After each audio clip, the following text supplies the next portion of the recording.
Hello, welcome to the end of the year, and today I wanted to do something a little bit different. I'm gonna go through each of the investigators in the game, and I'm gonna rank them all. But you might be wondering, where are the two tier lists? And I'll tell you why. Because I'm gonna be ranking them by two different categories. The first category on the left is going to be their perceived power level, how strong I think they are, how versatile they are, how just overall how good they are at either their own job or just succeeding at the game in general. And on the right, it'll just be a bit of personal preference. What I think of them. Do I think they're fun? Do I think they're bad? I don't know. We'll see. I mostly want to do it in this format to try and minimize biases. Although it's all gonna be inherently biased anyways. It's all my opinion from what I've seen, and yeah. So if you disagree with me, then yeah, oh well. I'm not sure if I'm going to be internally sorting them here. I'm just going to kind of wing it, be a bit casual, and hopefully just not waste too much time, because we have to see what players like to play around and put in perilous situations against these scenarios, I guess. Alright, so let's start off with Roland Banks. He's who the game recommends in the core set that you play in solo, or if you're just first player, just starting out. I'm going to put him in B tier. He has a good deck building. Seeker 0-2 is a very good splash. His ability's fine, his stats are fine, although getting clues naturally without killing things can be a bit tricky. I find his regular weakness cover up to be quite a nuisance. Because since it gives him mental trauma and he only has 5 sanity, and it feels really bad. If you get bad timing on it, you can't get rid of it. You have a trauma. It's very easy to just run out of sanity in Roland. In terms of preference, I'm gonna put him C. I think he's kind of boring. He's fine. I don't think he does anything too special. I want to try doing clue drop with him. I think that might be interesting, so he could just drop a clue, get other payoffs, shoot someone, get it back in some kind of way. But I don't know. I don't find him particularly exciting. He's fine. He's very okay. Speaking of okay, Daisy Walker is very good. Is she S tier though? Because she has a lot of potential and a 5 in intellect. Very relevant stat. I think I'd put her A+ here. Her extra action to do tomes is very, very flexible. They keep printing more and more tomes, but I still personally think the best ones you can give her are either Old Book of Lore, they keep getting more card draw, or getting one of the research ones. I mean, sure, you can just an extra tome action is always very useful to use every time, and Old Book of Lore. I mean, it's fine, sure. It's just a Eureka each turn, but also it's a Eureka each turn. That's a great card advantage. Why I wouldn't put her in S tier? Mystic 0-2 gives her good defensive options like Deny Existence and Water Protection, but I think with 3 willpower, it does limit her a bit in terms of what you want. I don't think she really uses a lot of Mystic spells that well with such a low willpower score. I'm okay with leaving her at this for now. I might move her around a bit, but I think she's very good. She does her job very well, but let me leave it at that. In terms of interest, I'm gonna put her B tier. She plays very straight.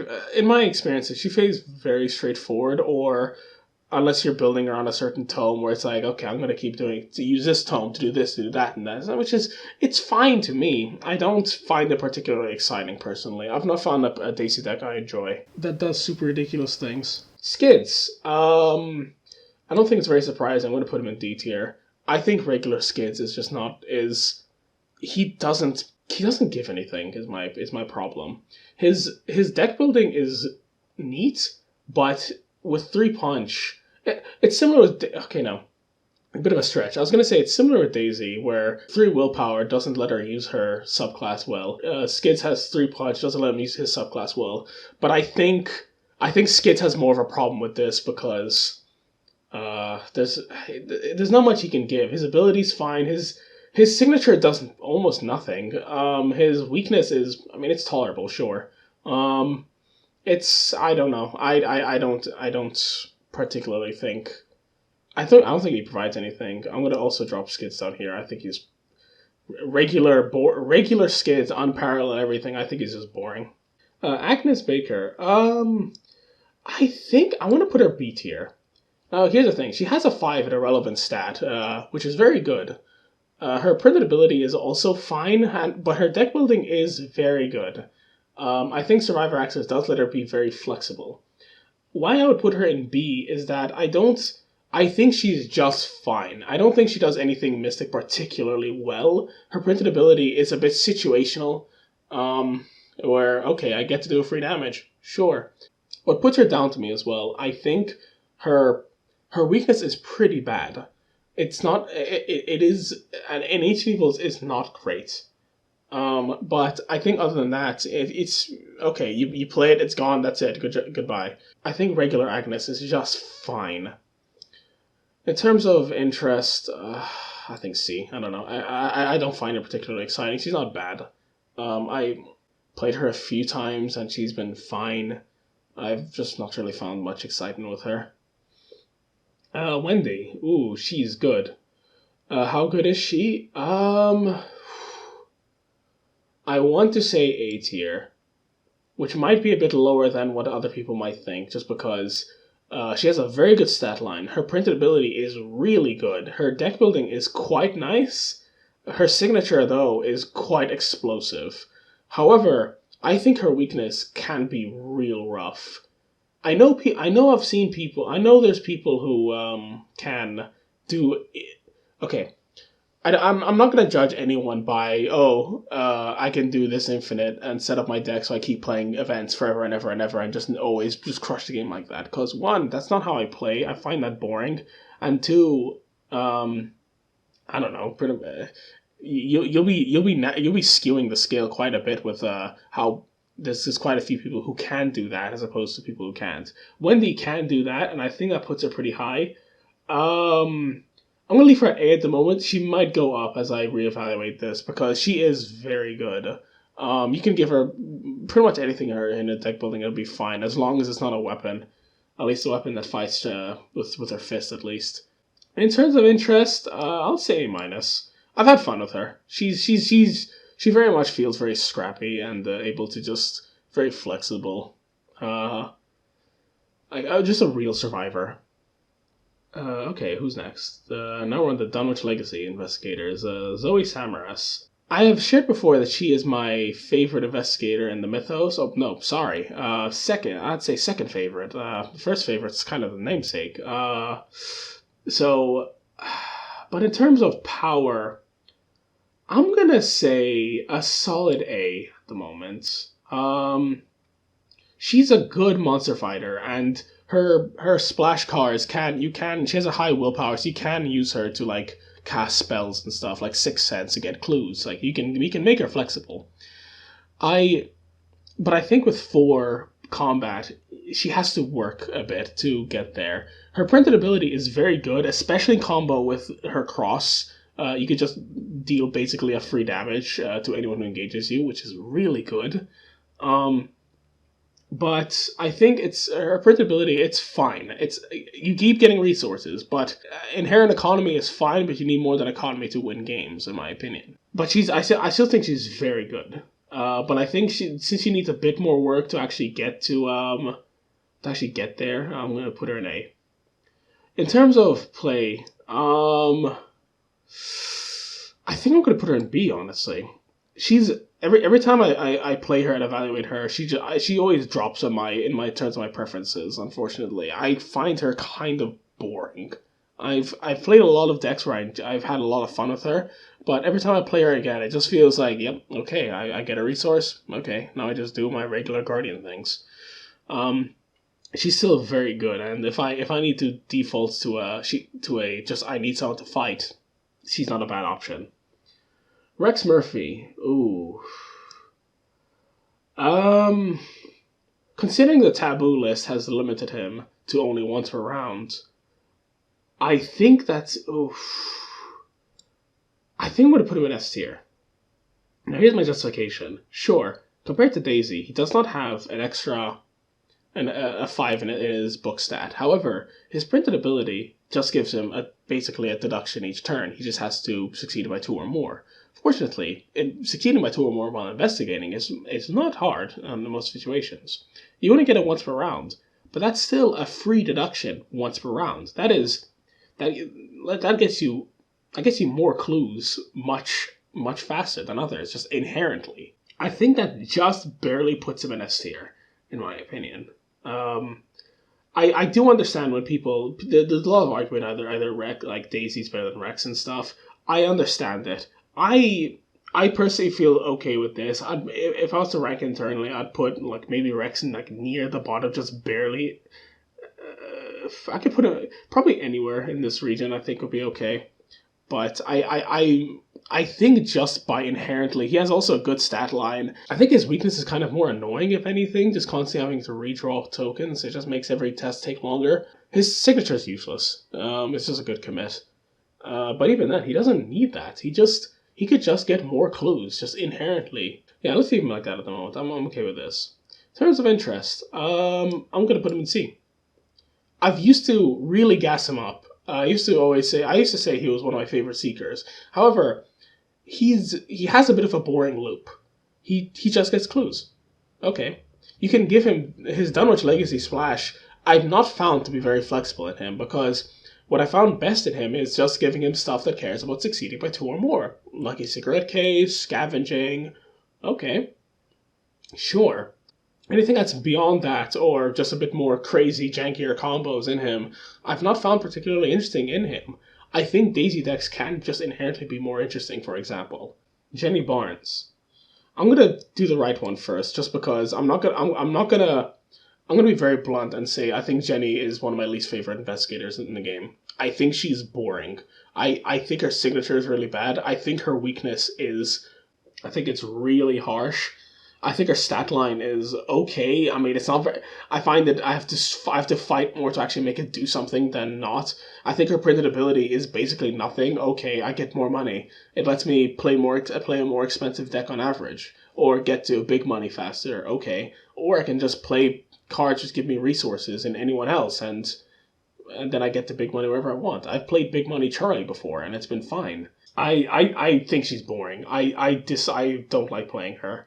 And I genuinely do hope that whenever they drop the parallel version of her, that it's going to be more interesting than her. I don't know if this is a hot take or not, but I don't like her. In terms of power, I'm going to put her in C. This might be strange for me to say this, but I think she does have... You can kind of direct her in any way you want or what the team needs, ignoring her signatures, which I think you should anyways. With 3 and all stats, you can just try to fill any role the team needs, but I think she's just barely in C. She can just jack of all trades, master of none. Every deck I've seen with her, I've never really been too enthused about it, but I think she has more of a role of skids just inherently by having better economy. Economy is fine.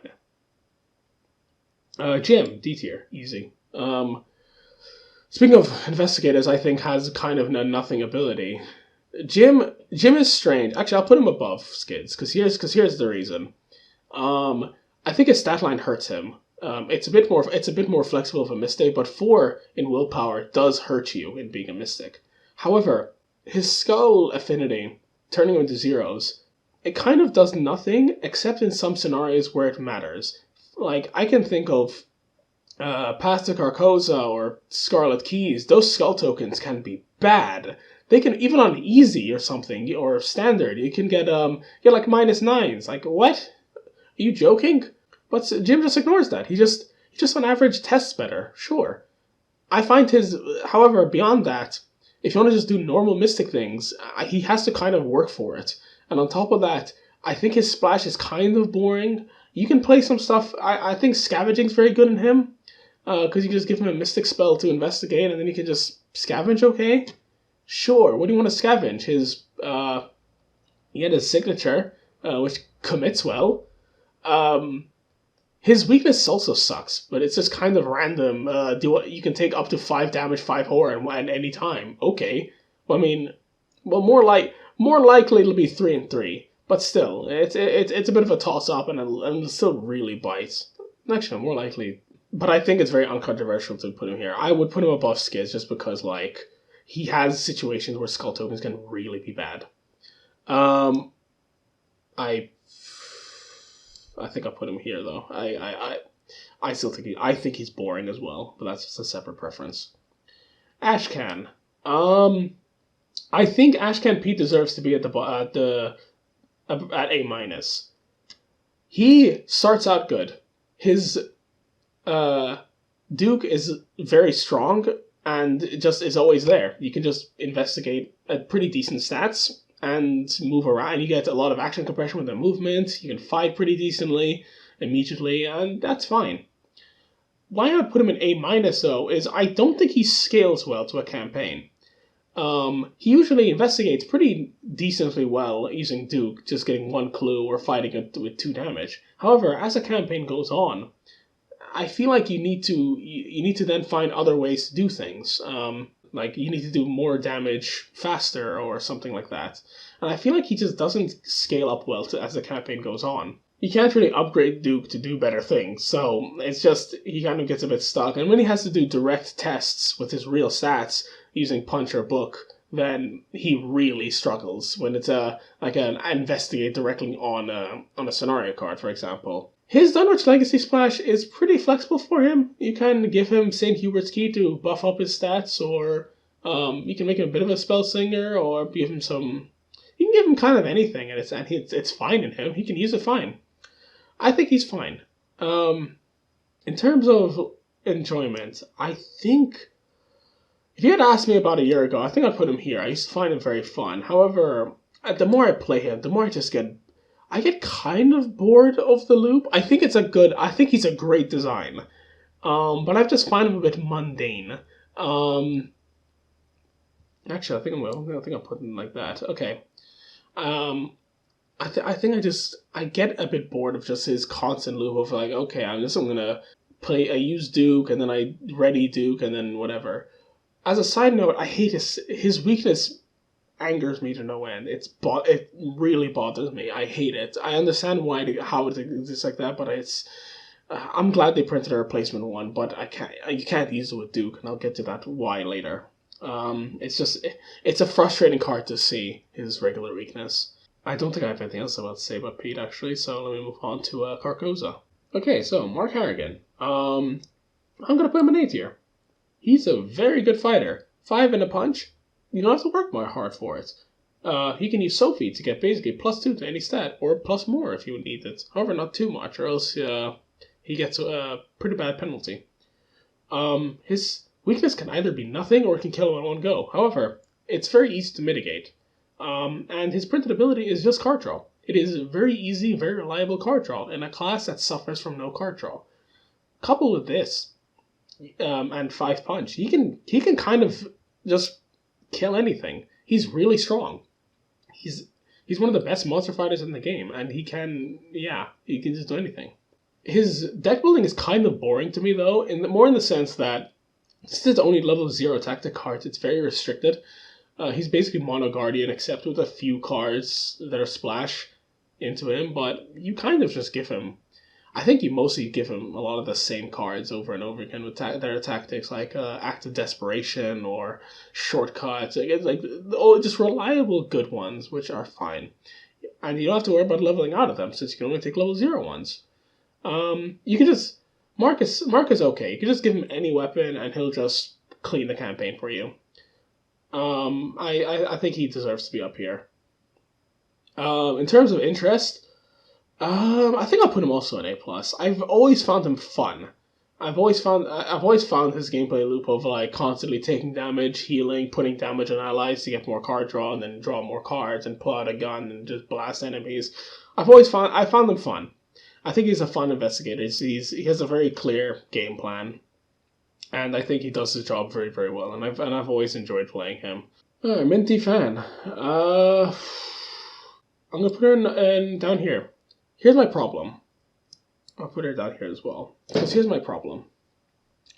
Every time I've had Minty Fan on my table, the deck has crashed and burned.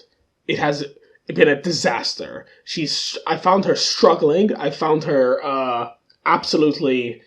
like getting decimated, and That's why I'm going to put her down here, because here's my problem. From what I hear about Minty Fan, from what I see about Minty Fan, is everyone swears up and down she's broken to an absolute unending degree. She can just destroy anything of the game. She basically has stats that are like 6 6 4 4. She can like just infinitely recursion forever and ever and ever.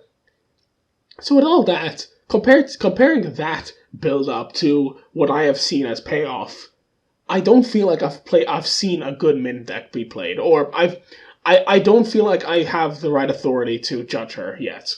I need to see her more. The problem is I don't know when that'll happen, because I've not had much interest in exploring the character further. I think her deck building of Secret Survivor, it's good, but I don't find it particularly interesting or engaging. I can't think of anything very fun to do with her. I mean, okay, you can give her Ancient Stones, but I don't think that's a fun card. I think it's good, but I don't think it's fun. I need to at some point just play around with her a bit more to where I can get a proper idea. Safina Rousseau. This is going to be a strange one. I'm going to put her in... I'm going to put her in B tier. I think above Agnes. And above Roland too.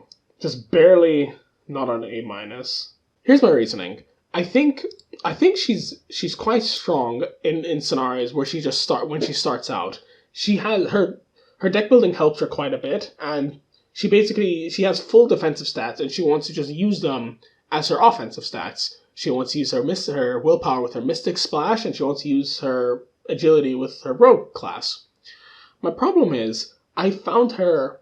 She starts out very strong and just loses steam. She starts out with a massive hand of cards, and then she has all these events ready. She keeps cloning the events with her signature.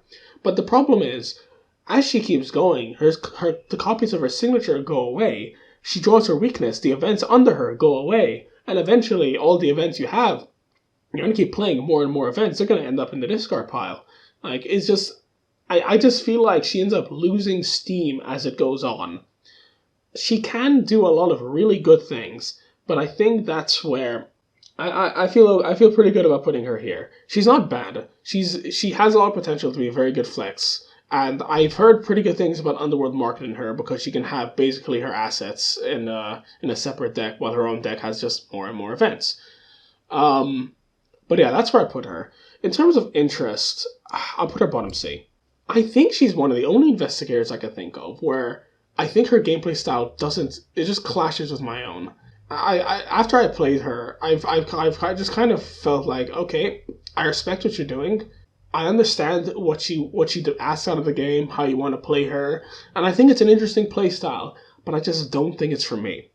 I don't think I find it particularly interesting. I don't think it's bad. Actually, I'll put her above Rex. But I think what she asked for is not how I like to play the game. So I think I'll put her there. Akachi Onyele. I think I would put her A minus. Yeah, good. Okay. Akachi and Agnes both play very similarly, where they're just very basic mystics. Akachi, I would put slightly higher, mostly in the sense that I think she can do a lot more interesting things. Her printed ability is always relevant. It's simple, it's kind of boring, but it's always relevant. A lot of cards she wants to play has charges on it, you get an extra charge. That's fine. Her stat line is fine. I found her lower health to be kind of annoying, but whatever. You can play a lot of really weird, fun jank with her, and I think she knows it pretty well. She's a pretty baseline mystic, but she's fine at it. I think she's better at Agnes at being a baseline mystic, just for having more relevant ability. That always pays off. In terms of interest, I think I would put her A minus, and it's basically just 2 words: synergy cards. She can run Close the Circle really well. You have an extra charge on it, and she has a lot of splash cards to give her charges. There's Red Clock, there's Runic Axe, there's Decorated Skull. That's a bit janky, sure, but it's interesting. I think she has a lot of potential for very interesting decks. Her weakness doesn't hold her back a whole lot. It's kind of annoying, but I think you can get around it, especially with the Edge of the Earth spells, which have a lot of charges, which you don't mind just dropping a few anyways. But I think she has a lot of interesting decks, and yeah, she's at worst she's a baseline mystic. She can just kind of do any mystic thing you want, and she's fine at that. Will York, I'm gonna say A+. Although actually I'll put him top of A+, because he's good. He's really good. Sure, he only has 4 punch, which is the same as Zoe and less than Mark, but his ability is very good. Just being able to, you just get any asset out from the discard pile. You can make it just infinite soak with leather coats, or you can keep recurring knife, which I mean that's silly, but it's not bad. It's very playable in him. Or put some XP in him, keep recurring Red Glove Man every single turn. So now we've killed all the enemies, Red Glove Man comes back, I have infinite soak, and I have a 6 in my book now, because I just can, because I'm Will York. It's amazing. Also, who else's signature gives victory? What? You can, his signature just takes an enemy out of the rotation and gives everyone victory 1. Your table will love you for playing Will York. He's good. He's very good. His Guardian Splash it helps him. I mean, it's fine. It gives him some weapons and stuff, and they keep printing more and more Survivor weapons as well. So for higher level, you can give him a chainsaw. He can just chuck the chainsaw, kill something, and then get it back in the same kill. It's ridiculous what he can do. And not just that, his Elder Sign can just... I've not mentioned Elder Signs of anyone for some reason. I've just forgot. But, like, his Elder Sign could just take any card from the discard pile. Any card, unrestricted. That is ridiculous levels of recursion. Short supply gets him started online. Immediately. Why do I not put him in S tier? I'm not sure. There's something holding me back. I think, like, he still has to work a bit to get to kill things. But he's just barely out of S tier, I think. But he just has so much recursion. And where do I put him? I'm going to put him next to Mark here. I think he's fun. He's quite fun, and you can use him for kind of any role. You can give him key rings to just investigators, flashlights. And guess what? Key rings, when they run out of keys, just go back in your discard pile. You can just kill something and get them back. He can kind of do a lot. I think he's really good. He's ridiculously good. Lola Hayes. I'm going to say C tier. Oddly enough, she has the same stats as Jenny, and she can kind of do anything you want. Her deck building does enable her to do a lot of janky things, like having a bunch of level 3 permanents of any different class. So you have a bit of a Rainbow Lola.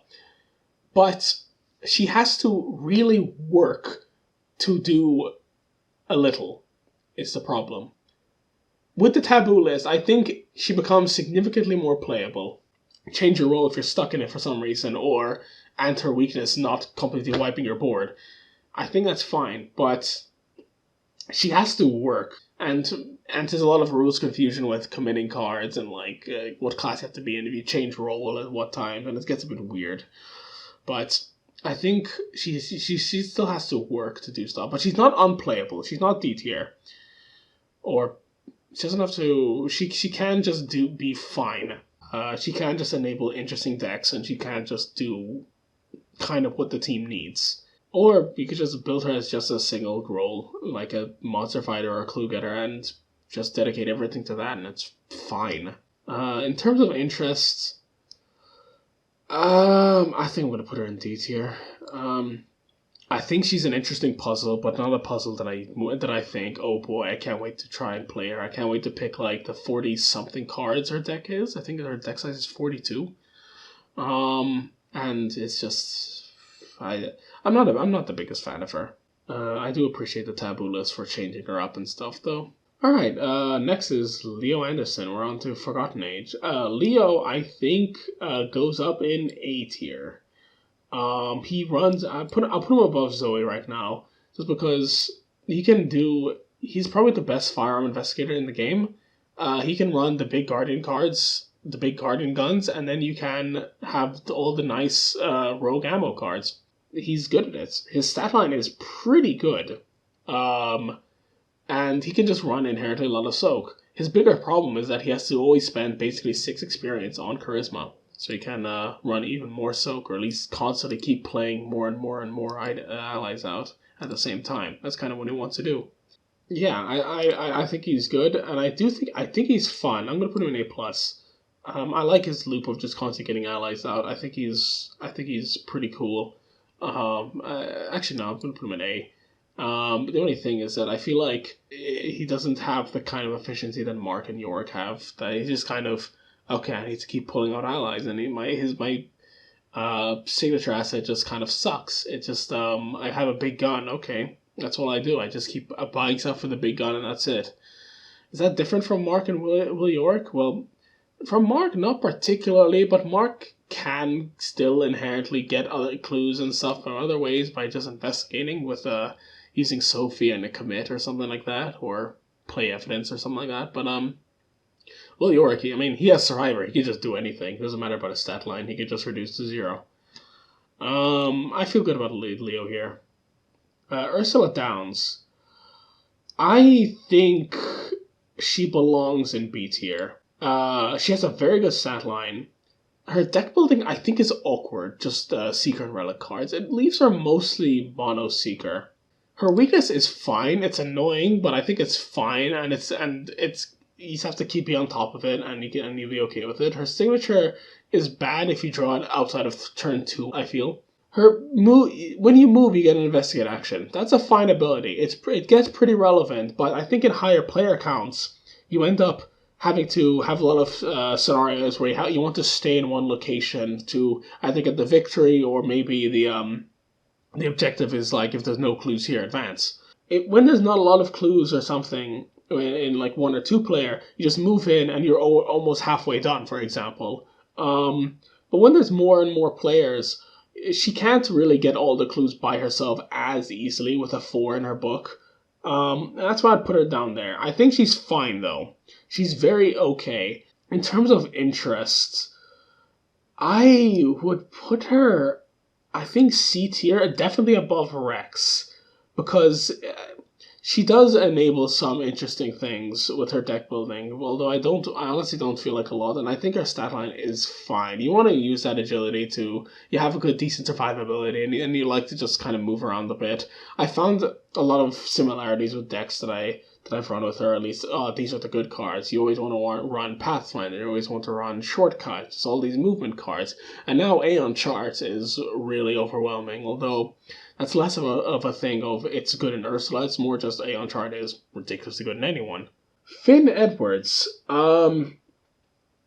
Everyone makes fun of him for not having Rogue level 4 and 5, but does he need it? Honestly, I don't think so. I think his front is pretty good. It has the same stat distribution as Ursula, but jumbled around a bit. But it lets him fight pretty well with Rogue. In terms of power, I think I would put him. I think I'd put him in A-.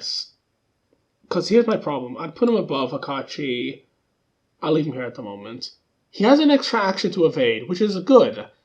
But the problem is you don't always have the ability of using that action. I don't like the gameplay loop of keeping enemies alive for just evading them for like pickpocketing and stuff. I prefer to have it as just an extra option. Finn Edwards teaches you that evading for an action is pretty good. And when it's an additional action, and you fail the evade, well, big whoop, you kind of lost nothing. And that feels great. The only thing that kind of limits him is his deck building, I feel. He does have Seeker and Survivor Splash, but I really don't think it gives him a lot. It's either like Magnifying Glass, or Dr. Milan, or Track Shoes, or Peter Sylvester. And it's fine. I don't know. I don't find it's particularly exciting. And I don't personally think Underworld Market from and the whole Scarlet Keys box has given him a whole lot of a power boost. You can have the Underworld Market to hold all your listed cards, cool. But then when are you going to fill in the rest of your deck? I don't know. I don't think he benefits a whole lot from it, or at least it's not an auto include in every single Finn deck to make him like, oh, okay, this is the missing piece that makes the Finn puzzle good. What he needs to make him more interesting and more engaging is more out of class illicit cards. The only one I can think of at the moment that's really, really, really good for him is the level 3 Guardian Thompson, because it's a good gun. He can have the Survivor pistols, which are fine.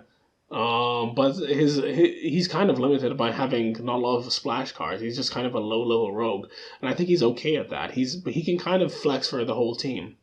That one willpower does hurt him, and that's why I'd put him down here. His defensive stats does stink. Even though Leo Anderson only has 1 in foot, he runs so much soak, doesn't matter, just kill him off. In terms of favorites, I might have made him sound not that great, but I think he's fun. I've always enjoyed a deck with him. I like the flexibility. I like his stat line. I like just being able to have his evasion just be a bit of a slippery bugger. I've really enjoyed him. I think he's really, really fun. I would easily put him up here with no hesitation.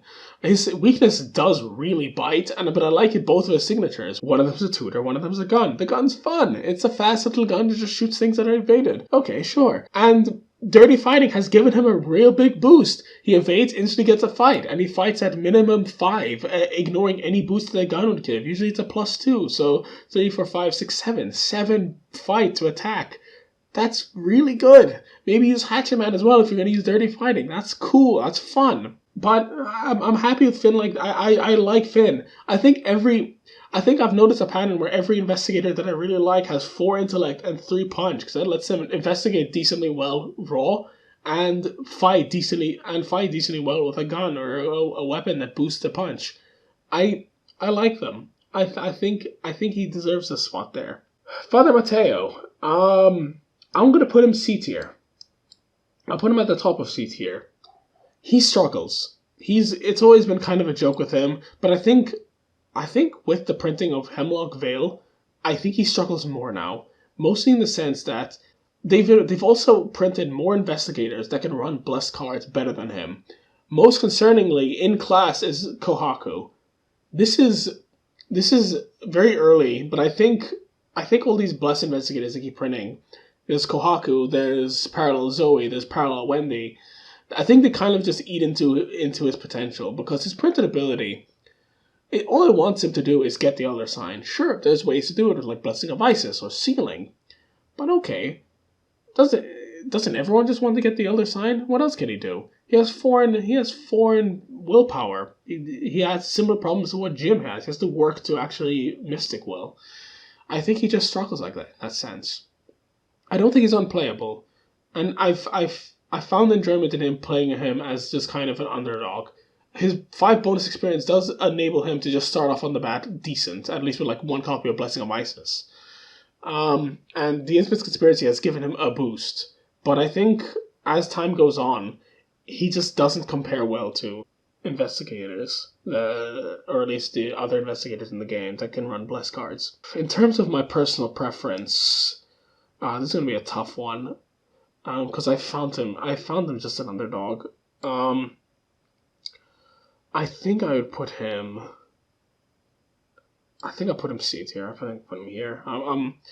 He's fine. I think he's okay. He can do things, and I think it feels good to give any auto fail an other sign effect instead. But I mean, once per game, I don't know. I don't think it scales well with higher investigators. Calvin, I want to put him B tier. He's interesting because he can run both I fail everything because my stats are really bad, and I do really well because my stats are really high now because I'm so damaged. But I think it's just a bit of a weird factor to him. He can kind of do whatever he wants, but considering he likes to take trauma, sure, so he starts off stronger. However, his weakness gives him trauma. Considering how often you might be able to, if you draw it like let's say in an 8 scenario campaign, like 6 times, that's a lot of trauma that you're gonna have, and like it's just you have to really ride the line of like I'm going to die really soon. It's very scary, but it's very cool. I think he's very cool, but I think he just kind of struggles. In terms of actual interest, I put him B somewhere here, just because I think his gimmick is cool, but I sometimes get sick of it. I get sick of just wanting to just constantly just riding this line. But he is very unique. I do think though, if I like give me like a few months or a year or something, I think I'd rank him lower. I think he's on a bit of a downward trend in my eyes. I am not that big a fan of him. I just think he's baseline cool, and that's about it. I appreciate his design, but I'm not sure if this is the best way to do it. Okay, Circle Undone. Let's go through it. Carolyn Fern. I would want to put her in A minus. Do I think I put her above Akachi? I'll put her above Finn, I think. I'll leave her here. Her deck building is very interesting. And it does enable her to do a lot of things. She can also run an inherently more expensive deck, so with her ability, and that's cool. My only problem I have with her mostly is I think if her weakness is drawn early, I think she really gets stuck, because it could happen when you're not set up properly, so then now my more expensive deck is now kind of turned off because I can't pay for anything, because I can't get resources, and I can't heal things properly. It can get very annoying, and then if you don't find your signature, which is a good signature, but if you don't find it and you find your weakness first, you can get stuck. That being said, though, she can clue very well, she can mystic very well, she can run Dynamite Blast very well, or rather, I think she should always run Dynamite Blast, because she could pay for it very well. It's just a very good option. I said it's boring before, but she can run Ancient Stones well. I think with that tool in her arsenal, it just makes her very, very, very strong. I don't think ridiculously strong, just because she can get shut down very easily, and her stat line's kind of weird. I think it adds up to only 11. I think she deserves to be here, though. She can be a good member of the team. In terms of interest, I'm going to put her up to here. I think she's cool. I think she's very interesting. I have had a lot of fun with her, except if I draw my weakness too early. Then I get really stuck and I get very upset. Joe Diamond. I want to put him A minus. Here's the thing. He's really good. He can just kind of play the whole game for you. He has great stats. Well, no. He has great do-stuff stats, but horrific defensive stats. His main problem is that he wants to go fast. He has to, either the scenario ends or he ends. That's kind of his main thing. His hunches is really good. It kind of gets a bit better with more things they print of hunches, more inside cards. And it's just, you just want to fill it with like kind of the cards that do the same thing, so it's very consistent. Okay, and like I have working hunch, so I basically get a clue for free each turn. And then I can put it back in the hunch deck somehow, and then just get more clues for free. It's just, I think he's very good. The only problem is his defensive stats are just really bad, so he can just wipe out pretty easily. That being said, I think he's super fun. I love him. I will put him S tier very easily. I like his deck building. I like building around the guns. I like his flexibility. You can get around his squishiness with Orphic Theory now, for example, or run some healing like Medical Student. I think he's cool. I found him really fun. I like his hunch deck. I think it's a cool mechanic. His weakness is also not in his deck. It's in the hunch deck. If you draw it early, okay, you just lose the weakness, and there you go. That's it. I think it's fine. I think he's a really cool design, and he's one of my favorite investigators in the game. I'll put him up here. Easy peasy. Preston Fairmont. He's a tricky one. I think he should go, I would say A tier. No, I'll put him B tier. No, dude, this is a tricky one. I'm gonna put him A minus. I'll put him near the top of A minus, though.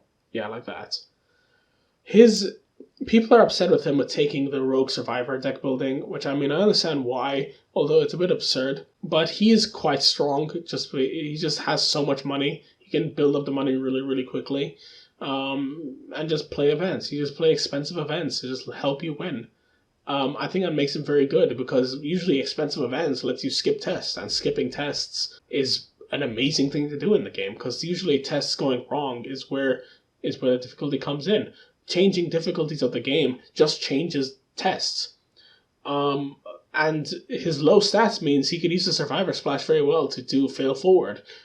He's fine. He's very good. And he just can be very rich. He can play a turn 1 Leo DeLuca. That's amazing. Then you just use your Leo DeLuca actions to just siphon your family inheritance money. That's fine. His weakness is also not that bad. Yeah, he's just very, very good. I do think he can get very squishy, though, and he can get a bit stuck depending on what he draws. or his events run out or something like that. So that's why I put him in A minus, just barely, I think. In terms of interest, I'm gonna put him in B. I like him. I think he's fun, but I kind of find his gameplay loop a bit samey. Just okay. I just try to spend the money or lose it. I never tried Dark Horse Preston before, mostly because I'm trying to wean off of Dark Horse. I play it too much, but I don't know how much that changes a whole lot. But I think I put him here. Sometimes I personally prefer having a bit more real stats than just ones that maybe I can boost up with well connected or use money talks instead or something like that. But I think he's pretty alright. Diana Stanley. I will put her. I'm gonna put her in B. Here's the thing: she can just shut down the game. That's kind of her gameplay plan. Her signature is very good. However, if you don't draw it early or lose it by other means, then it can get really rough. She has a lot more deck space to dedicate to canceling cards, and like she has 1 willpower. And okay, keep canceling cards, you get more willpower. Sure, I could do all that. Or I could just play a Mystic that just has 5 willpower. Okay. Why would I put her in B instead of C or D? I think because her deck building's good. Her deck building actually has a lot of synergy with her ability to cancel or ignore. The best example is I've had worse. That's an amazing card with her. Basically, it's like an emergency cast that gives you a card draw. And cancels a game effect. Canceling game effects is really good. But you can also play these cancel cards in just other investigators. I just think she's okay. She kind of just has 3 in all stats, except sometimes her willpower can go up to 6, which is good and all, but give me a Mystic with Holy Rosary, and then maybe David Renfield, I have 7. Okay. In terms of interest, I think I'll put her low C. I just don't find her that engaging. At least I find their gameplay style can get very repetitive. Just constantly cancel, ignore. Okay, I'm set up now. Now I stop using my guns and I start using my head. I don't know much to say about her, I'm afraid. Beyond that, Marie Lambeau. Speaking of not much to say, she goes down next to Minty Fan. I don't have much of an interest in playing her. I don't think I have a good analysis on her. Spells can be very interesting, however, and I think her stat line is very good, but I just think I generally don't like Doom cards, and I think her weakness is awful. I hate the concept of her weakness, and I hate how either long it can take to remove, or okay, the agenda has now advanced. All your progress is lost on removing it, and you made us have like 2 less turns, for example, and it just bites.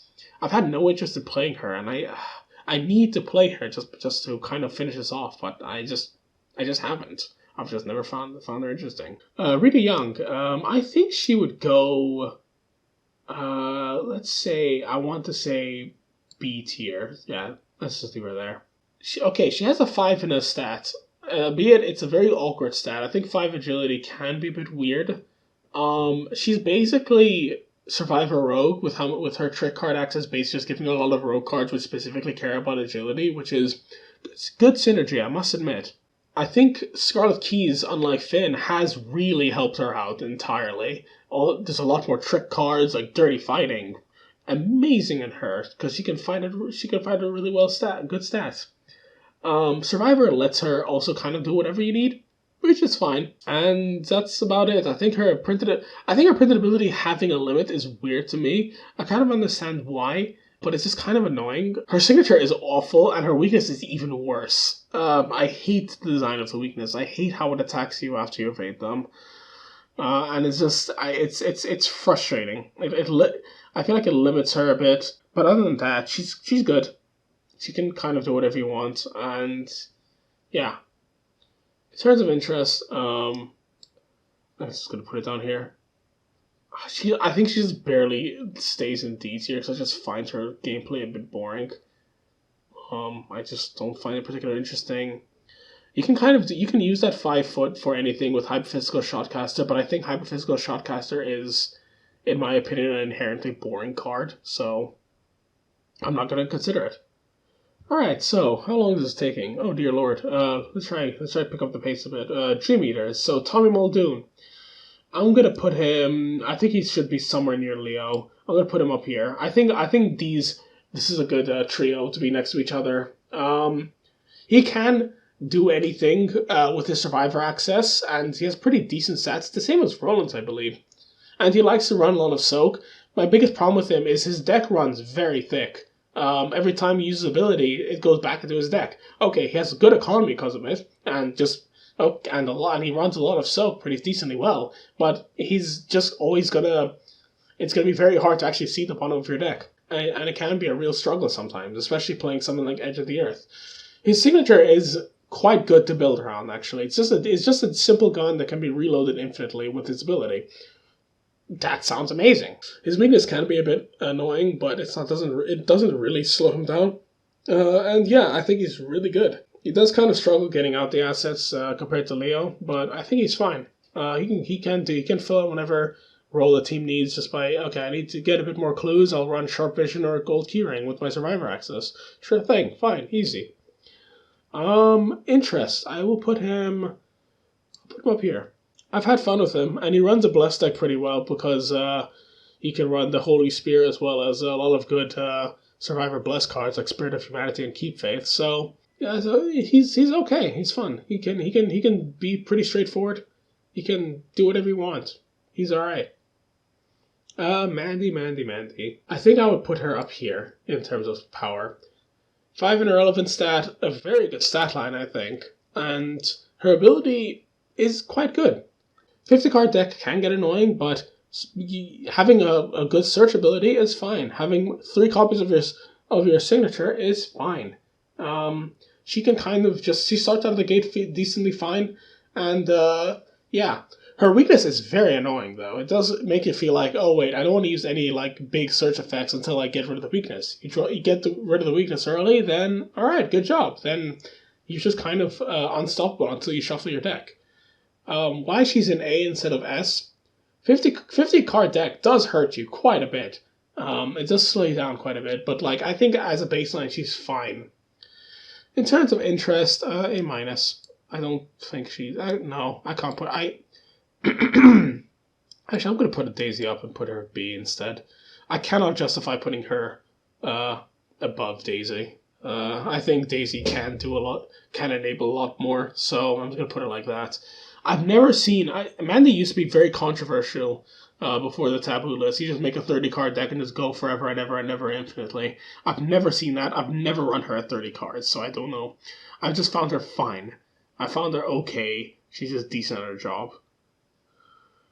Tony Morgan. Rex is no longer going to be alone at the top because now with a really good Clover, we have kind of the best monster hunter in the game. And I kind of think it's a bit indisputable. He has a lot of rogue guns are balanced by everyone having three combats, and he just has 5. So he just kind of does anything. He can kind of destroy everyone, and he has an extra action, unlike Finn. It's always relevant. You get one for fighting or engaging. Well, guess what? That's what Tony's job here is to do. He just fights and engages. Like, he's incredibly good. Do you want to make it that he does more than just fighting and engaging? Well, he also has 3 intellect, and he can take secret cards if you want. You can make him a clue getter. You can take survivor cards if you want, and you can make him get clues by like. Look what I found and stuff like that. He's absolutely ridiculous in what he can do. His signatures are also pretty good. And unlike Jenny, it's 2 guns that are actually 2 different guns instead of one big clunky asset which just takes up all your hand slots. Tony's is just very flexible. And even then, you don't have to use them. Just give him a switchblade. He doesn't need anything more. He's really good. I think S tier is easy for him. In terms of interest for me, I think I will put him in A-. I found him fun to play. He's really good, but sometimes his efficiency can get a bit frustrating. It just feels like, okay, I've cleared the board of enemies, and okay, what else am I gonna do? I guess I draw cards, gain resources. I don't know, or not even get resources. You just get the bounty contract. You don't need to do that. And if you play him as more of a flex or anything, that's fine. He's more fun when he just constantly slam bam just shooting everything, but then you kill everything. It's like, alright, what was I gonna do? Kick the hornet's nest, find more enemies? I don't know. I get kind of bored playing him regularly now. Especially with sometimes when you're just too good at the game, I think it just kind of gets pretty boring. But I do find him more engaging than the rest of here. Actually, I'm gonna put him below Zoe. I think compared to Monster Fighters, I think I have a bit more fun with Zoe. I think her cards are more fun than what Tony has. Yeah, I'll leave it at that. Because at least with Tony, you get to play rogue weapons, which I don't think you usually play too often. Or at least they're a bit weird compared to guardian weapons. Luke Robinson, A plus easily. Why is he not an S tier? I don't think his ability is that good. Actually no, I'll put him up here. He can get clues extremely well, and he just has unprecedented mobility. It makes him very strong. His stat line's a bit awkward, but it doesn't take much to actually make it do stuff. You can give him St. Hubert's Key. You can try to build up your intellect as much as you can, or you can just say forget it and just build up your willpower. It's his weakness is not too bad as well, but his signature, the fact that it starts in play as well, you have always an emergency option to just get out of there. It's ridiculously good. And this is ignoring the fact that you can just play events and connecting locations, which is, I'm a bit controversial to say this. I think it's fine. I think the gate box is a lot more of a stronger power than the connecting locations one. The connecting location ones is more cheesy, if anything, or lets him play like even a regular investigate event like burning the midnight oil. Okay, it's just a normal investigator that gives you some money, sure, but he can play it next door and investigate that location instead. An investigate next door event could be a whole card in itself, but no, Luke can just do that. He can get quite fragile though. Is why I put him in A plus before, but I don't think it really matters because if he has enemies, whoop, go in the gate box, goodbye, sayonara, see you later, and then just go to the other side of the map if you're playing in more than like just two players. It's great. In terms of interest, that's a tricky one. I'm gonna put him here. No, I'm gonna put him low. I kind of find him a bit boring. Okay. I have a mystic that can just move around a lot, and although I mostly want to play Seeker cards because Seeker 0 to 2 is very strong and can just beat your whole deck and you're good. I'm just gonna put him down here. I don't find him too engaging. Wow, this is ended up really. The curves are actually being a bit reversed here. It's really weird. Anyways, Patrice. I think she deserves to be in. I think bottom of A minus. I feel good about this. She's very flexible and is very interesting. Actually, I'll put her up here as well, so I can just explain everything in whole. I think she can be very interesting and she's very flexible. The only problem is,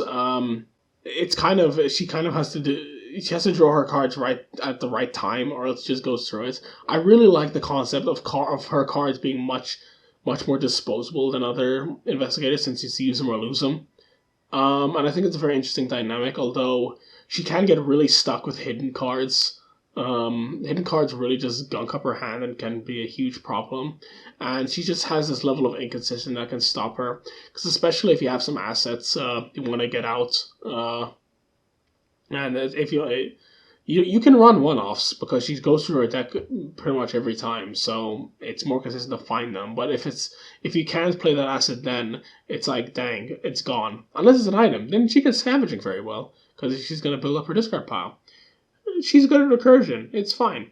She does kind of play as a bit more of an awkward mystic with an awkward stat line, but I think she's good at her job. I think she can be very flexible. She can get her stats up pretty high. She can do Dark Horse pretty well, although I think she does, a bit controversial, I think she does better without Dark Horse. I think Dark Horse is a bit of a trap in her, because then if you get any more setup cards which might need more resources like Moonstone, then she's really stuck. She also does kind of want to just play Mind's Eye and Corner a bit. She could do fine without them, but they're just really, really potent in her uniquely. Which kind of get a bit whatever. But she can just kind of flex for the team, and I think he's good at that. I'm putting her in S tier for my preference because I think she's cool. I think she's really cool, and I've always had fun playing her. Even in the turns where I get really stuck with her. Alright, Innsmouth Conspiracy. Sister Mary. I'm gonna put her C. I think she gets stuck. She has decent deck building, but I also think, similar to Father Mateo, other investigators do Bless a bit better. I think she inherently does Bless better than Father Mateo, just because she has an inherent generator, but she needs more payoffs. Okay, she has access to good payoffs like Mephistus and her Holy Spirit. Can she use them fine? Sure. But there's a lot of good Bless cards in other classes like Survivor, such as Watchful Peace. She doesn't have access to that because she just has access to Mystic. And I think overall she can just be really awkward. Also, 5 health is really painful. I didn't mention this about Safina just because I forgot, but 5 health feels really painful to me compared to, say, 5 sanity instead. Yeah, I don't have much else to say about her. I don't find her particularly engaging. Speaking of which, then I'll put her in D tier. I'll just be consistent, because I'll put her here, like this. She just generates Bless tokens. I think her signature is weird, and I absolutely despise her weakness. I don't like before you were able to deny existence the whole thing, and I don't like now where I have to lose all my Bless tokens, or I take a lot of horror and stuff, and it's like... If I'm playing a Bless deck, I want to fill the back to the brim, and her weakness just tells you, no, don't do that, you're being bad. And I just don't think it's great. Amanda Sharp, I'm going to be controversial. I think she stays at the top of A+. I don't think she's S tier. Here's my reasoning. I think she's very strong. Her deck building is very good, and she can kind of do anything she wants. She wants to be a fighter now. Okay, commit Vicious Blow. And she can just do a lot of damage. My problem with her is I think she has to... you need to draw the right cards at the right time. In the sense that I've very frequently, whenever I played her, either I have amazing turns, or I end up with turns where, okay, I don't have anything really that good to commit under me. Someone's going to put this one. I have a bit of an off turn. Which is fine, because then I usually use my actions to not take tests. But when I have a really good card... I'm not necessarily going to spend all my actions taking tests. Like, for example, if I put deduction under me, I'd want to every single action investigate. But maybe I need to move, for example, or do something else. And I don't have shortcut or something like that. Then it can just get a bit awkward. She has the potential to do amazing things, but I don't think... But in my experience, I find that she has very off days. Her signature is extremely strong, and her weakness is nothing. I have to. That's why I think she deserves to be in this spot at least. I'm gonna put her bottom of C tier. I think she's boring. No D tier. I'll put her down here. I think her gameplay loop's boring. Even when I'm doing exceptionally well with her, I think she's boring.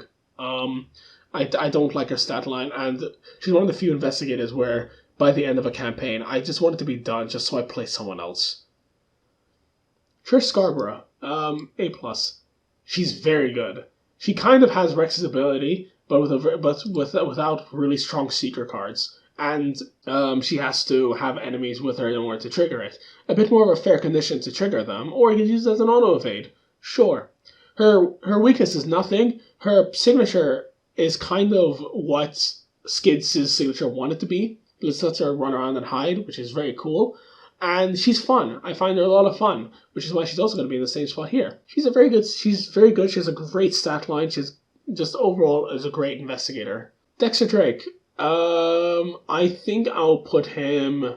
Where's Akachi? She's over there. I put him above Akachi, like here. He kind of, even though he's a mystic, I think his Rogue Splash lets him play a lot more rogue cards than usual, with just a really good stat line. His signature is...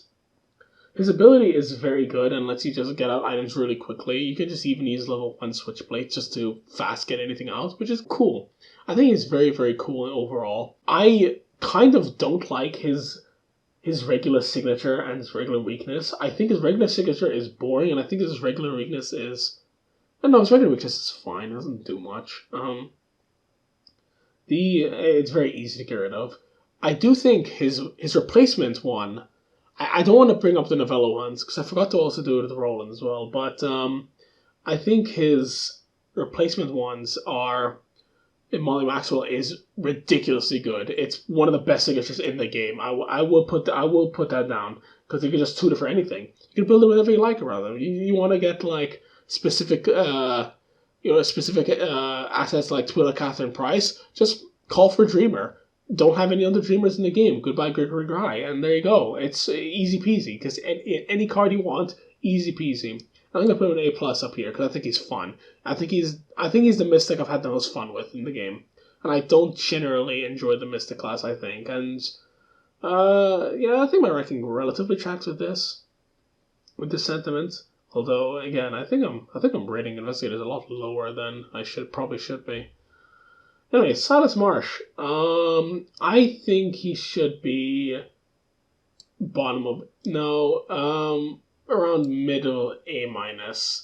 He can be a very good monster fighter, but like he can feel very squishy sometimes. That 2 willpower can really hurt him. His deck building's fine. It doesn't enable him a whole lot to do a lot of interesting things. His ability is very good, and his Elder Sign is incredibly good. His stat line does let him just fight and be a good monster handler very well. And if you want him to, Old Cold Keyring works in him, and sure, it's all fine. He can introduce a 0 fine, but I think all survivors can do that. I think just if you want him to just be your fighter for the team, I think he does pretty well. I'm gonna put him up here. I've had fun with him. I think he's fun. I don't particularly enjoy his signatures though, but I've had a lot of success just like not playing them, just giving him like Meat Cleaver or something, and I think he's fine. He can do chainsaws, he can do old hunting rifle, and he can just do whatever he wants. I don't have much else to say about him, I'm afraid. Alright, Edge of the Earth. Daniela Reyes. I've not played her. I don't have much opinion of her, but I think she's cool, and I think her ability would be very good in general. You just have to run quite a bit of soak, because if you keep triggering it, then okay, you've done all your extra damage and evade and stuff, but then guess what? You're dead. Her stat line does seem scarily optimized, though. So I'd imagine if I was to place her, she'd probably be like somewhere up here, and maybe even up here, because she might be a really good monster fighter. Survival weapons are very good. But I don't want to just make a call at the moment. Norman, on the other hand, goes up here. 5 in book, good deck building. Well, no. Interesting deck building. It does enable him quite a bit, because level 0 secret cards are extremely good. And he just has 5 in book and good willpower. He can use the mystic cards very well. And his ability lets him basically get an extra card every turn. And yeah, even ignoring Astronomical Atlas, he can be very, very flexible. You can have him base investigate fine, and then give him a combat spell to do combat or blur to keep him alive. I think he's good. I think he's very, very good. In terms of interest, S tier. He's always been fun with me. I've always had a lot of fun playing him. And I think he's great.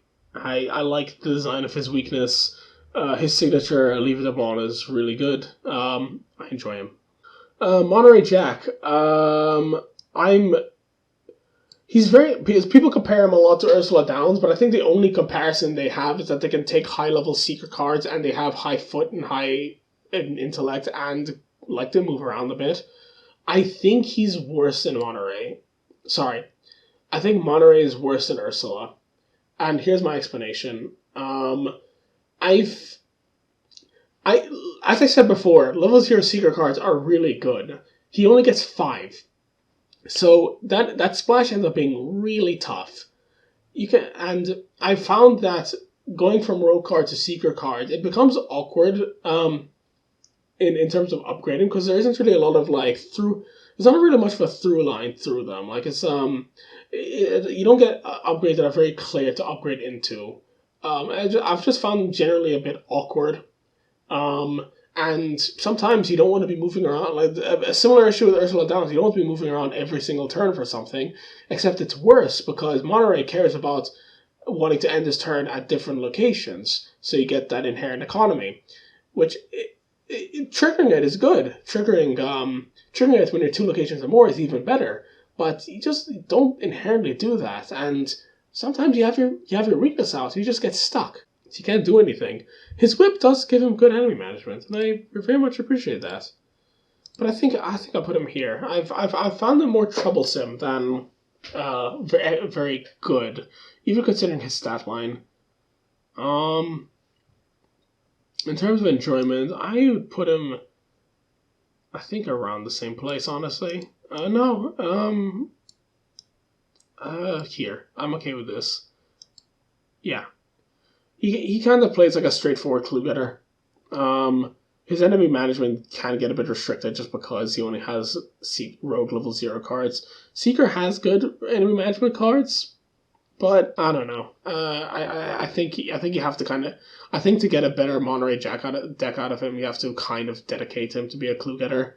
I don't think he can run general flex very well, though I can't be wrong. I'm sure a lot of people will certainly let me know. Lily Chen. Speaking of awkward level ups, oh, this is gonna be a tough one. I will put her. I want to say B tier. Now here's my problem. She can run as a very good monster fighter, but my biggest trick with her is treating her as kind of a guardian first and foremost. I find her mystic stuff a bit awkward, and there's compared to Monterey's difficulty with leveling up, I find no synergy between the Mystic and Guardian cards. The most synergy I can find is Boxing Gloves get Spirit cards and Ward Protection's a Spirit card, and that's about it.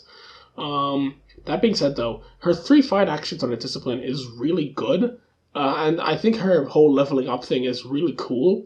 But I don't know. I think she ends up becoming more jank than good. But in terms of interest, I'll put her just slightly one up because the more Lily I've played, the better she's gotten. But I feel like I have to put a lot more work in than I normally do to actually do what I want. Yeah, she's mostly just a monster fighter. I've not found her comfortable to flex with her stat line. It's a bit weird to me. And picking the disciplines, I don't think is a lot. I think some disciplines are just way better than others. I don't think there's a lot of diversity in it. Bob Jenkins, I will put him in. I'll put him up here in the middle of A-. Next to Norman, he has very thematic deck building, and his ability does kind of help him from getting. Actually, I'll put him up here. A. His ability does help him not get stuck putting out assets. He really likes assets, and it can really help his team out. And just having an extra action to get out assets makes him very good at that. The only issue is level 0 Rogue Splash can get very tight in him because he really, really likes to play rogue cards since that's what he upgrades into. He can run a lot of rogue cards pretty well, and he can make him a full-on fighter, just give him guns. He has 4 book and 3 punch, so he can run guns pretty well. You can give him some fail forward stuff in his Survivor Splash. Level 0 Survivor cards are very, very good. And yeah, I think he can be very capable, and a very good member of the team.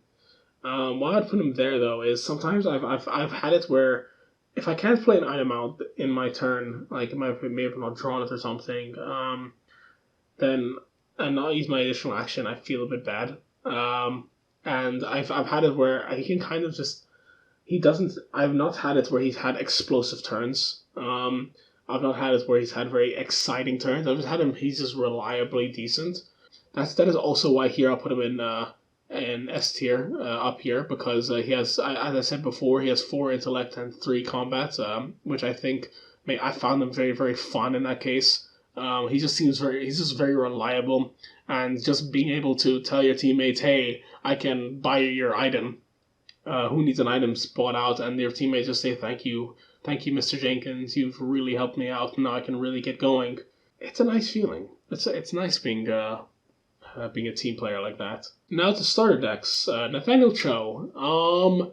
I believe Nathaniel Cho would go in A+. He is a very good monster fighter, and he just plays a lot of events. His boxing gloves are very good. His weakness is not that bad. It can be very bad if it's done in a bad time. It just forces him to fight his weakness normally. It's okay though. He just has boxing. You give him boxing gloves, or you can give him other weapons, but then you don't take advantage of his event focus. His event focus makes him have a very unique and interesting playstyle, and he's very, very efficient, especially if he can find ways to fight outside of the investigator phase, like playing counterpunch or something like that, or get over here during the mythos phase, during a skill test or something. I don't know if that works. Anyways, he can dish out a lot of damage. He just kind of runs out of steam at some point, but I still think he can kind of run out of steam if he draws all his spirit cards and he has not much left.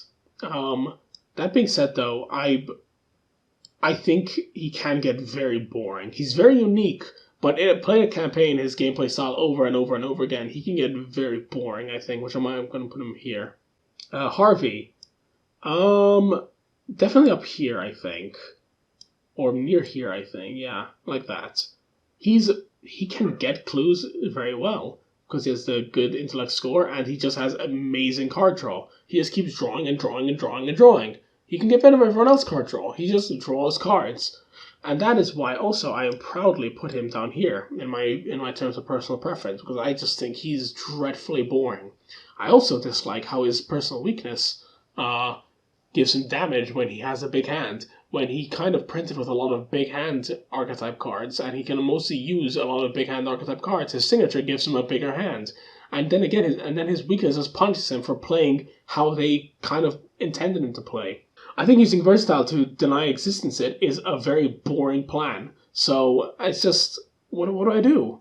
I don't know. I just feel bad for playing big hand. Or do I just draw and just keep committing stuff? But then I can't play the big hand payoff cards. It's just, I don't know. I don't particularly enjoy him, but I do recognize him for being up here, for being decently good. Speaking of decently good, I think Winifred should also be up here. She is very flexible. She's very strong. She can just keep committing cards whatever she wants. She goes through her deck so fast. She could play kind of any card in her class, and it'll be good in her. I think she's very, very good, and I'll put her up here as well. And her signature says anything you can do better, and she's right. She can just do anything you can do, just better. She can just run any kind of rogue thing decently fine. Her stat line is really good. And yeah, Dirty Fighting has just made her a bit better. I'm only saying a bit just because she wasn't bad before. She's just very, very good. And every time they print a new rogue card, it's just going to be even better for her. Jacqueline Fine. I put the other starter deck investigators up in A+, but I think she's going to go in A. She has a good stat line and her very good ability, which helps you trivialize tests for your other investigators. My problem is, I found her particularly rigid and squishy. You just kind of give her a normal mystic set stuff, and that's it. She uses it particularly well, only in the sense that her tests are just generally easier because you just filter through whatever tokens you need. Just immediately, that's it, fine. And yeah, I don't think there's much else I have to say about her. In terms of interest, she's also one of my favorite investigators in the mythos, but she has been on a downwards trend, because every time I play her, I've either had to run more soak, or I just get a bit stuck with her, or I just find her loop a bit boring, as where all her ability is, okay, I just do test faster, or no, I do test better, which I mean, it's fine again, but I don't know. Her weakness does bite, because it's just kind of random whether or not you actually pass or not. Yeah, I don't have much else to say about it. Stella Clark. Oh, this is a tricky one. My hard one's to put her in S tier because she can kind of do anything. However, I think I'll put her in A+, like this. What's really stopped me from putting her in S tier is she's very good. Her stat line is... I find her stat line very awkward because she just doesn't investigate as well, but it doesn't matter because of old keyring, yeah. And her printed ability is very good. It can be exploited very easily with Quick Learner, which is cool. I don't find it particularly interesting. The main thing that limits her, I think, is just her card deck building. Only Survivor cards limits her a lot. it makes it so she doesn't have a lot she can do. You can play a hyperphysical shotcaster deck in there because she has high foot, whatever. Okay, you can keep failing, but how many cards of failing do you want to play? How many times do you want to fail before you actually start succeeding in the game? I don't know. I do think she can get kind of some scenarios she can just trivialize by constantly failing, but I think the other scenarios which really punish you for failing just kind of bite her a lot, since then it's like, oh, I don't want to fail now. But that's kind of what I built my deck around. Using her ability more as a just safety net rather than I want to keep failing for constant payoffs. I think that's also a very valid way to play her, but I mean, when you do it like that, then you just have an investigator with great health, great sanity, but an awkward stat line. Scarlet Keys, Carson.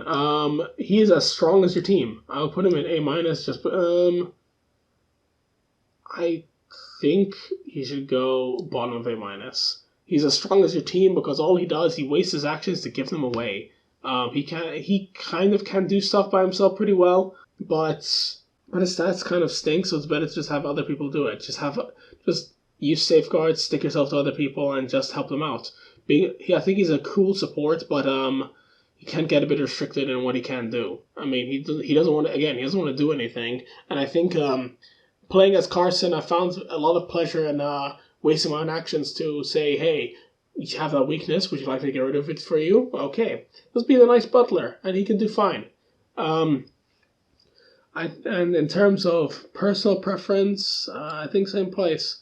I've had fun with him.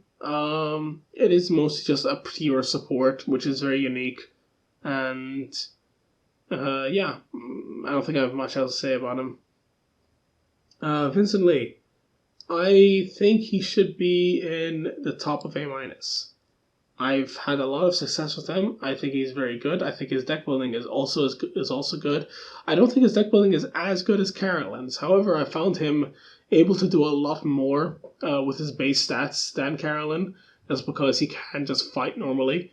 He has access to a decent amount of decent weapons, even with level 0 to 1, Guardian and Survivor.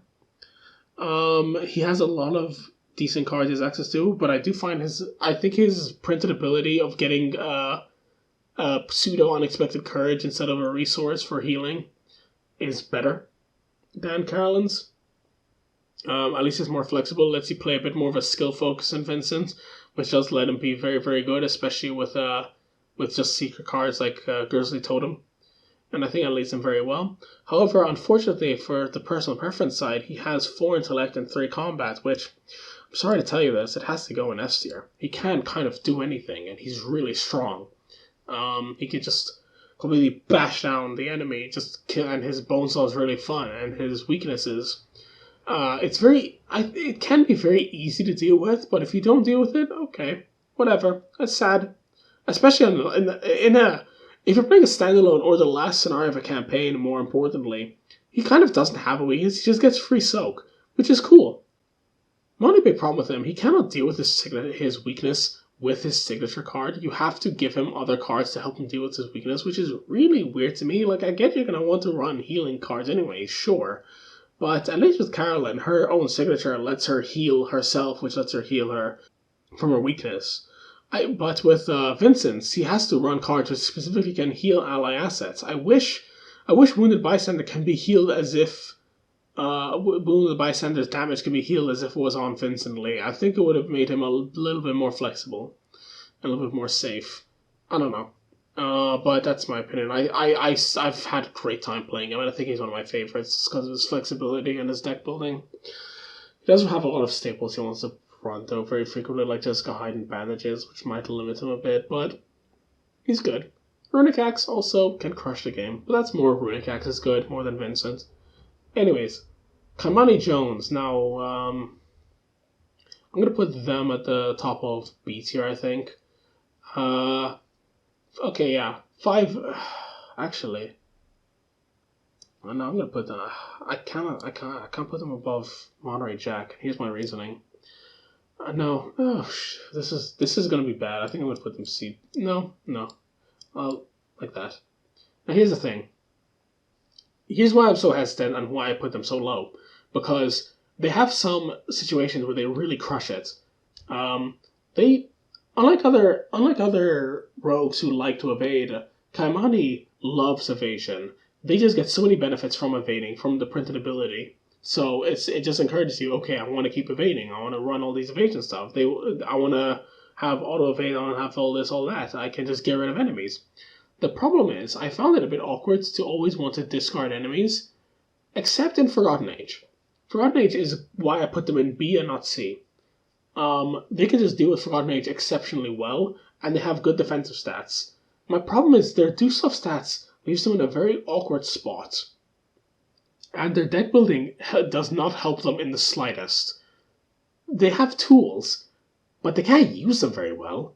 With 2 punch and 2 book, nothing. No, I'm gonna put them here. No, below Rita. I don't find them interesting. I'm sorry. I find them boring to play. I don't particularly like their signature. I find it more beneficial to kill enemies than just discard them. Mostly because then if they have victory, then if I discard them, I lose the victory. If they have vengeance, that's a different story. But again, that's why I said they're so good in Forgotten Age. And just having evasion payoffs is fine, but I think it's particularly boring. Their stat line is just too awkward for me to actually really benefit from. Okay, you can give them dirty fighting, which lets them be decent, but I can also give dirty fighting to Trish Scarborough, who has the same punch stat, and she'll be good at it. I don't know. I don't think Paimon is that strong, and I don't find them particularly fun. Amina Zidane. I'm gonna put them D tier. I've tried so hard to try and make them work. I've tried so hard, but I just think she suffers too much with her ability, or rather her stat line and her deck building and just kind of everything. Her ability lets her run an expensive deck because she just plays for Doom instead, which is fine, and if you give her Ellie Rubash, sure, it lets her hide the Doom, or you can just deal with the Doom in another way, fine. But the problem is, she needs to then be able to use her 3 and all stats to actually do stuff to progress the game. The card pool doesn't help her with that. The intention was to print out charms to help her. But the problem is, it's not that Amina is bad per se. It's that the charms don't help her. That she doesn't have if she had support to help her out, she'd be okay. But she just doesn't. Dowsing Rod is the only decent one there is, but the Sickle is very under par. The Onyx Pentacle is awkward. The Chalice is, well, okay, you get healing. Doesn't care about her stats. The fact that she has just a balanced stat line, she doesn't have the card pool to support it. And that's what really just struggles with her. I think she's going to be down here until maybe Hemlock Vale or even another cycle beyond that. I'm sorry, Amina. In terms of interest, I'm going to put her controversially in C tier. The decks I played with her have been okay. I'm only putting her so high up here. Well, so high, still C, but whatever, because I still trying to think about the puzzle is interesting to me. But the problem is usually the solutions to the puzzle are not engaging or they're just so janky it's weird. I do like a Mystic where I don't just give the standard Mystic package of Word of Protection, Shriveling, Rite of Seeking, Sixth Sense. I don't give them the same 28 Mystic cards they always get, and that's it. Amina cannot run those very well. So just giving her I can give her different cards, and it's interesting. I can test everything decently, not well, but I mean okay. But it's just awkward. I think. If she doesn't get any more cards that really help her out, I think she's gonna drop down to D tier in my own interest because I enjoy trying to figure out the puzzle of what cards, how to make a decent deck with her. But I think I'm running a bit thin with her. I don't think there is much of a satisfactory answer at the moment. I think whatever cards run with her, she can just put it in any other Mystic and just run it better. Daryl Simmons. I think he's good. I think I'll put him in A tier. I think he goes up in A tier. I think he goes actually in A plus because he is a survivor with +5 book, so he can just investigate baseline very very well. Not just that, he can test anything very very well because he can just keep getting evidence. Give him empirical hypothesis, which is basically like his own signature, and he can just test anything at difficulty 0, and having no difficulty in tests or turning them by. Okay, let me put it this way: his signature, his printed ability lets him reduce the test by -2. He can use gumption to get it to -4. He can use flashlight to get it to -6. He can, and I'm sure there's other ways that I'm missing that he can reduce tests further. And just having any tests at this minus whatever, just having 0 difficulty tests so easily is a bit ridiculous. He can build up his evidence really very, very, very easily, and he can just investigate baseline very, very good. In terms of interest, I'm going to put him in A, because beyond that, I found him a bit awkward in the sense that I think his stat line having 2 willpower is very strange to me in the sense that it makes him significantly more fragile than I thought he'd be. He might have 8 sanity, but also his signature either eats all his evidence, or if you draw it too early, it's just 4 horror straight off the bat, and that really bites, which I think it just kind of reins him back from being really ridiculous. But he can just do a lot of things really well, and Seeker Zeta 2 is just a very strong deck building. Charlie Kane. I think I'll put him in A. He can kind of do anything. However, he's limited by having to get set up. He might have 1 in all stats, but that's just a lie because he can just test everything really, really high, just really, really, really easily. He can only take level 0 to 2 of classes that aren't allies. Okay, whatever, that's fine. He can just do everything very, very well with his allies. He can just keep passing tests very reliably. Not many tests, because then his allies are exhausted and he just runs out. But I think his gameplay loop is very, very interesting, but he's just very strong. I would say, though, I put him down here, though, in A minus, because after playing a couple campaigns with him, I think his gameplay loop gets a bit boring, gets a bit samey, get out my allies and just keep passing tests. Which, I mean, that's kind of how you just play the game, sure. But using your allies as your skills, kind of, it's an interesting gameplay loop, but I think it just gets kind of samey. It's pretty likely it's going to go down on my tier list, I think. Gloria Goldberg. Okay, she goes up here. The higher the player count, the worse she gets. However, that's mitigated by her having a very good stat line. However, what ability gets worse with higher player counts? Why, being able to just predict the next card to the encounter deck. Just give her Alyssa Graham, and she can always predict the next, 2 cards or whatever, and just have full control over it. Just discard whatever encounter cards seem bad. Now, this scales badly, mostly because if she's in solo, she can see not only the next encounter card she's going to get, but the one after that. So she has full control over what encounter cards are going to come out. And in 2-player, she has control over what she and whoever the second player is going to get, which is ridiculous. It can always guarantee that the best encounter cards are just going to be given to the right person. And if you don't like one of the encounter cards because it's one of them's really bad, just discard it.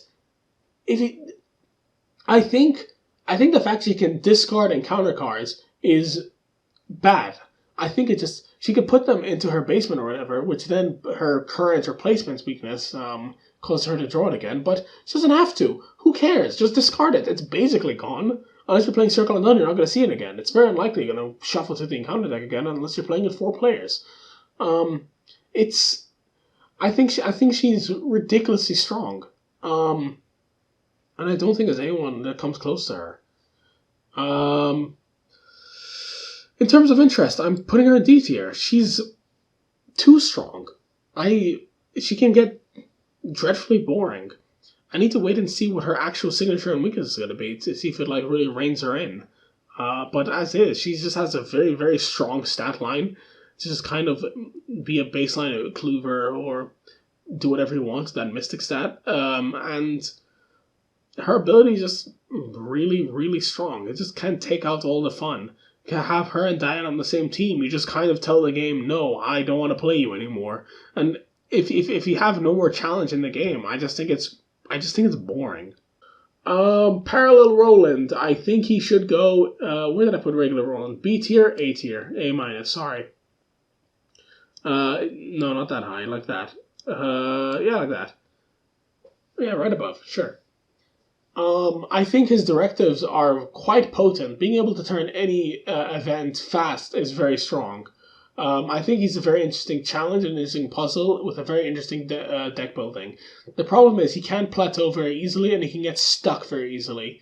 It's You're always playing a puzzle trying to optimize however few play actions, however few move actions you have, however few fights you have, and it can get very exhausting and frustrating. And he wants to get clues, but he has to get them in very roundabout ways. He has to have a favorite enemy either handcuffed or something, or just constantly drawing enemies with on the hunt. But he cannot run any very big weapons because he can only get level 0 to 3 Guardian, unless you play Time War Brand, then you're just boring. It can get very awkward. Starting with 5 bone experience doesn't really, in my opinion, doesn't help him a whole lot, but access to insight and tactic cards is very good. Or at least can give you a lot of interesting combinations, and I find him a very fun puzzle to get around with. Although constantly playing his loop over and over again can get kind of boring. With that said, I think I would put him, yeah, B. Again, I'm good at being right above Roland. I find his parallel version more interesting than regular Roland, and it does kind of give a feeling of like you have to follow all your federal rules and stuff. Like all the red tape and all that, and I think it's very thematic and cool. Parallel Daisy, never played her, don't think I ever will, in all honesty. I don't find it interesting. I don't have much else to say. Parallel Skids, I have not played him yet, so I will just leave him there. But I do want to play him very much. I'm planning to play him very soonish, probably around when Hemlock comes out, because then I can play Transmogrify, that one Gambit card, which makes an enemy massive, which I think looks funny. Parallel Agnes. Now this one, okay, now I can give an input on her. Oh dear, minus is getting full. I think she goes in A. Somewhere here maybe. Yeah. Being able to just work, she becomes much more event focused. I'm gonna put her A plus in my interests. She becomes much more event focused, and I think it's a very fun and strong archetype to go in. I don't think her parallel deck building is particularly good. However, her parallel front and regular back does let her run a lot more soak to deal with, because she's always going to be taking damage with her ability. Because you can constantly keep cycling through your spells. Her advanced signature also works as soak, and I think it's very, very good with her. Advanced weakness sucks, but it's not much worse than the regular one, let's be honest. I think she's good and she has a lot of potential. I know with her parallel back, you can run Hallowed Mirror and just constantly recur her whatever the bonded card is, that because it's a spell, so you can constantly keep healing forever and ever and ever, which is cool. And I think she just has a lot of potential and she's a lot more interesting. Just overall as a design, I think I enjoy her overall a lot more than Parallel Agnes, and I think she has a lot more potential. Because Mystic events are very good, and being able to just recur spell events are quite good. Just constantly keep playing Spectral Razor for 0 resources, just 1 damage. Very nice. Parallel Wendy, I've not played her. I don't think I will. I don't like the front ability. I think it's too complicated, and I don't like the deck building because I think it's too strong. Because level 0 to 5 blessed access makes Mateo with his 0 to 3 blessed cry, and I don't want to see him cry. Parallel Zoe. Where did I put regular Zoe? Because I definitely above. I'm gonna put her. I think it's strength. I think she is very comparable to regular Zoe. Because in regular Zoe's Elder Sign is a vicious blow. However, Parallel Zoe's Elder Sign does let her kind of just use Blood Tokens as a vicious blow, which is really good. And I think just inherently she's just very, very interesting and very, very fun terms of interesting, that does put her like very high for me. I would put her. Yeah, I'd put her top of A plus. Yeah, I think she's cool. I think it's kind of a thematic win, and she's not too complicated. I think she has a lot of blessed things she wants to run. I'm not sure about the deck variety so far she has, because I found Nephistus to be ridiculously great in her. And I think every time I'd want to play her, I'd always put Nephistus, because that's kind of the highest level blue card she can run.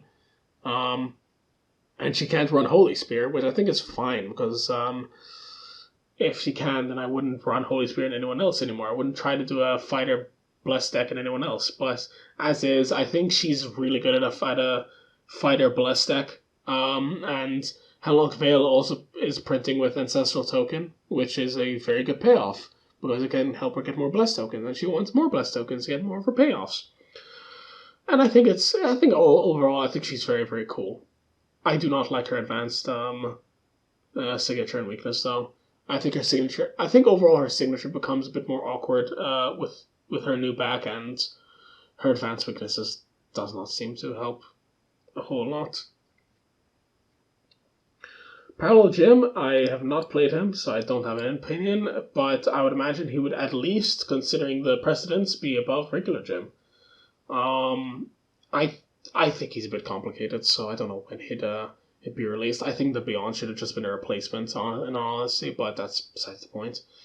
And finally, Parallel Ashcan Pete. I have played him, so I can place him somewhere. And I think I will place him in power level. I think he would go S tier. This is weird, mostly because I would put him up here, mostly because his guitar is good. It is very good. And it gives you a lot of control over enemies, and as well, his ability just lets him just kind of keep getting it's a new deck archetype entirely. A lot of cards that attach to scenario cards are not very popular, like Makeshift Trap, but you can just keep getting them back to hand. Makeshift Trap, you can make it an explosive device. You can just keep planting dynamite and just pushing enemies into it, and they explode.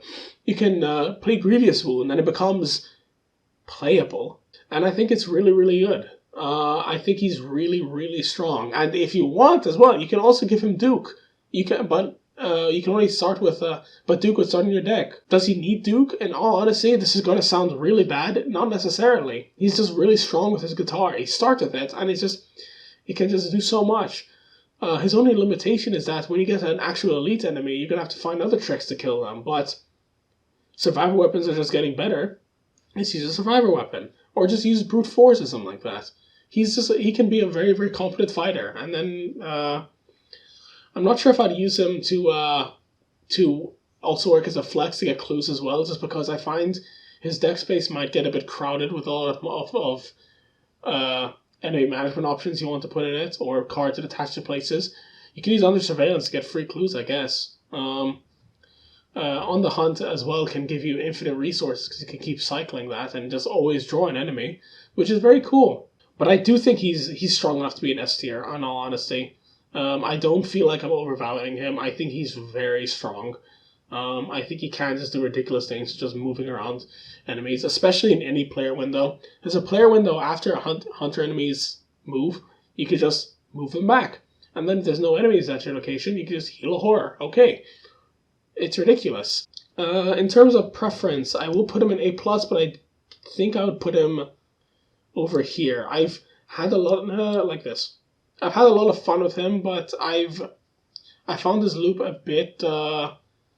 I got a bit tired of his loop a bit, but I also need to play him a lot more. I admit I've not played him a whole lot, but the deck I played with him was really fun, and I found him a very good enemy manager. Also, if you have his guitar, you don't have his regular weakness, which already makes me happy. I hate Racked by Nightmares. Okay, that seems to be the full tier list. Let me just look around to see if... I don't think I want to bother a whole lot with moving them internally, but I think this all looks right to me. Amanda Sharp, I don't think I can put her in S tier, mostly because I still think she has the potential of getting off turns, which kind of just really limit her. Um, I think Bob maybe can go up a bit more. No, I'll leave him at that.